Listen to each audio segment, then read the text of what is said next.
루드비히 비트겐슈타인을 일컬어 신이라 불린 철학자라 불린다. 그는 언어 분석적이고 논리 실증주의적 철학적 작업을 했다. 특히 말년에 저술한 것으로 알려진 확실성에 관하여란 책이 있다.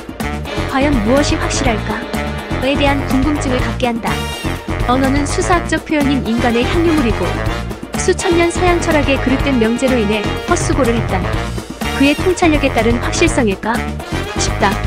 말할 수 없는 것을 말하려니 말잔치가 되고 공허함만 남고 오해가 되어 원수가 되는 그 말잔치가 된 이 현실에선 흔히 일어날 수 있는 일이다. 글의 말보다 그 행위를 보라. 는 그린 이론처럼 명확함을 말하는 것으로 이해된다. 이런 논조의 어떤 신자들은 선한 행위로 구원이란 말이냐? 는 종교개혁의 믿음으로 구원이라는 이신칭의의 잣대로 규정한다.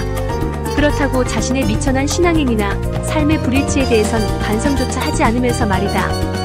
결국 어설픈 판단으로 또 다른 말잔치를 하니 참 지긋지긋하게 소통이 안 된다. 러셀에게 철학을 권고받고 무어의 도움으로 캠브리지 대학 교수로 갈 때의 일화다. 케인즈가 기차역에 마중을 나가기 전에 부인에게 드디어 신이 온다고 했단다.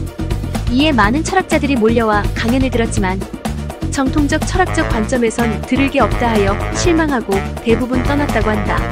학위가 없던 그가 논리철학 농고라는 글로 박사학위 인터뷰를 한 후에 그는 무어의 어깨를 두드리며 이렇게 말했단다.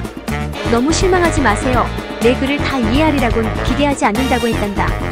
그 후 언어 논리와 실증주의의 제네바학파를 비롯해 현대철학의 언어, 분석철학에 영향을 주었다. 이 글로 형이상학적 논의를 끝내고 모든 서양 철학의 문제를 해결했다는 그는 말할 수 없는 것엔 침묵하고 말할 수 있는 것만 말하라는 명언을 통해 일약 철학의 신으로 불렸다. 그리고 철학의 모든 문제를 해결했다던 그는 은퇴하고 후에 철학적 탐구를 통해 철학적 견해를 수정하는 진지함을 간직했다.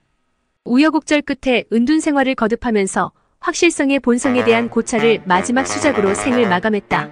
언어의 한계는 세계의 한계다는 논리철학 논고처럼 언어놀이는 미리 볼 수 없는 어떤 것이며 그 근거가 이성적으로 뒷받침되어 있지 않다는 것이다. 결국 나 자신을 알려면 가족을 통해 자신을 알게 된다거나 내 손님을 알게 되는 것은 그 손을 봄으로써 의심할 수 없는 것이라는 그림 이론이다. 즉 시각적으로 봄으로써 그 손이라는 사실을 명확히 인식하는 확실성을 추구했다. 손이라는 것을 언어로 설명하는 것보다 더 명확하다는 것이다. 이런 면에서 철학적인 형이상학적 논의는 심오할진 모르지만 명확하지 않다는 것을 재확인한 것이다. 즉 철학의 역사가 이런 논의로서 이루어져 있다는 모순적 한계를 꼬집었다.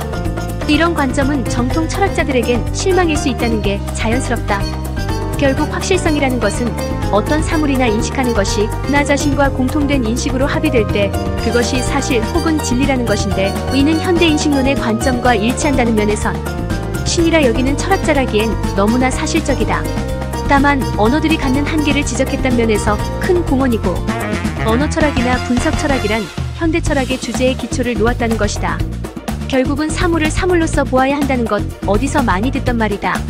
물은 물이요 산은 산이로다의 성철과 일맥상통하고 그가 기독교적 배경에서 살았지만 불교적 색채가 후기에 스며든 것은 어쩌면 반기독교적 성향에 따른 새로운 돌출구였을지도 모를 일이다.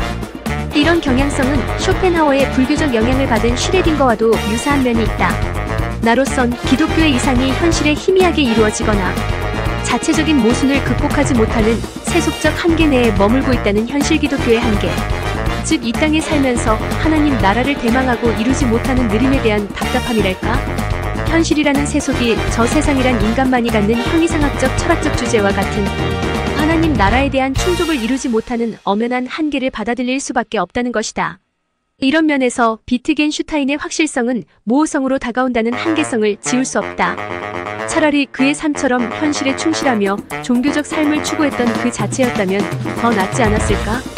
이 세상과 저 세상의 차단과 불일치의 한계를 나로선 지울 수 없다.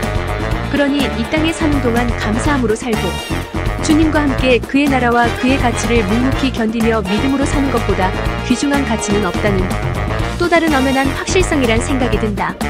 인천 송도역 남인천 농협 앞 배짜마에서 이종화였습니다.